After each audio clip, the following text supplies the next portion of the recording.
السلام علیکم دوستو. نن چې زمون کوم ټاپک دی هغه دی په وایټ بلډ سیل باندې. وایټ بلډ سیل ته په پښتو کې مونږه سره سپینه وینه وایو. د دې نه مخکې چې کوم مونږ لیکچر ریکارډ کړی دی هغه په پلازما باندې او بل په ریډ بلډ سیل باندې سره وینه. دا دی وایټ بلډ سیل سپینه وینه او د ساینټیفیک نوم دی لیوکوسایت. نو راځو لیکچر خپل سٹارټ کوو.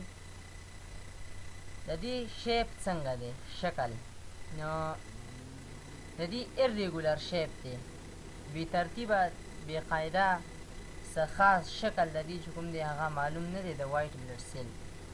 د دې رنګ چې دی هغه کلرلیس د سره یې لکه رنګ شته دی نو کلرلیس دی نیوکلیټډ بلډ سیل او په دې کې نیوکلیس چې دی هغه موجود دی.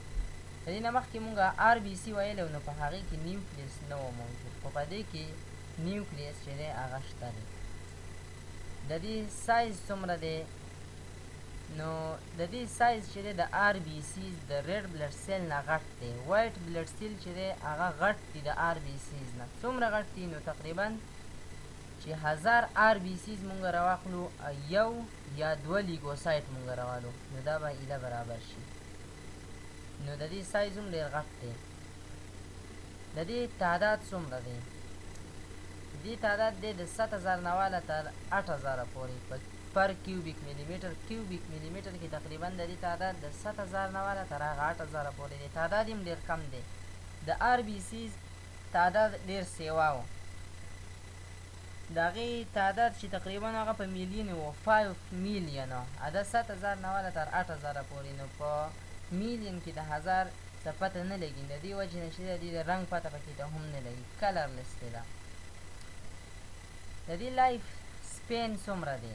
د وایټ بلډ سیل لایف سپین چې د څومره وخت ژوند تېروي د څومره وخت دی؟ نو تقریبا د 7 اورز نه واله 3 ډیزه پورې، 7 اورز ټو 3 ډیز. د 7 ګنټو نه واخله تر 3 ورځو پورې د دې لایف سپین دی.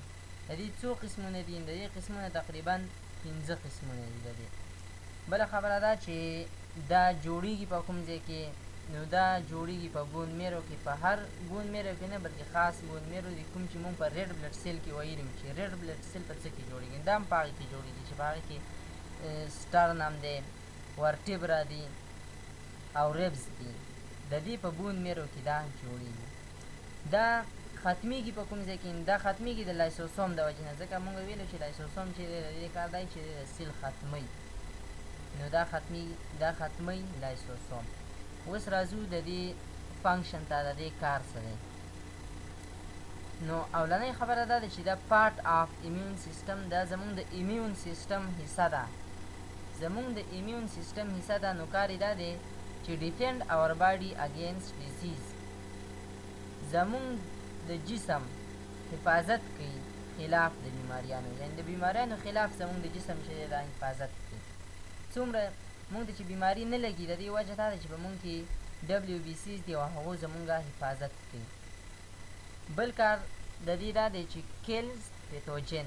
WBCs پیتوجن وژني. اوس پیتوجن څه ته وایي؟ نو پیتوجن بیکټیریا ده، وایرس وغیره چې انسان ته ډیزیز کاز کوي، ډیزیز کازینګ پارټیکلز لکه بیکټیریا، وایرس وغیره. نو دا څیزونه بیکټیریا وایرس دا مړه کوي. کنې مونږ خو چې دی دروازې تقریبا چې لکه لاس خو د لاسونو پورې زمونږ وایرس نښتي دي چې مونږ ساه اخلو چې په هغې کې وایرس دی. په هر څیز کې لکه وایرس دی. که اوبه څښو چې په هغې کې وایرس دی. که خوراک خورو چې وایرس دی پکې ته په هر څیز کې. خو بیا هم مونږ ته بیماري نه لګي.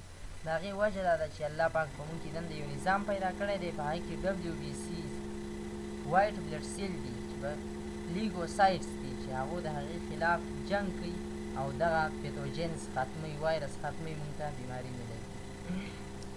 بل کار د دې دا دی دی پروډیوس انفلیمیشن پیدا کوي. انفلیمیشن څه ته ویلی شي؟ نو دا داسې عمل دی چې په دې کې هغه ځای سور شي، رو پړسېږي یا بل هغه ځای درد شروع کړي.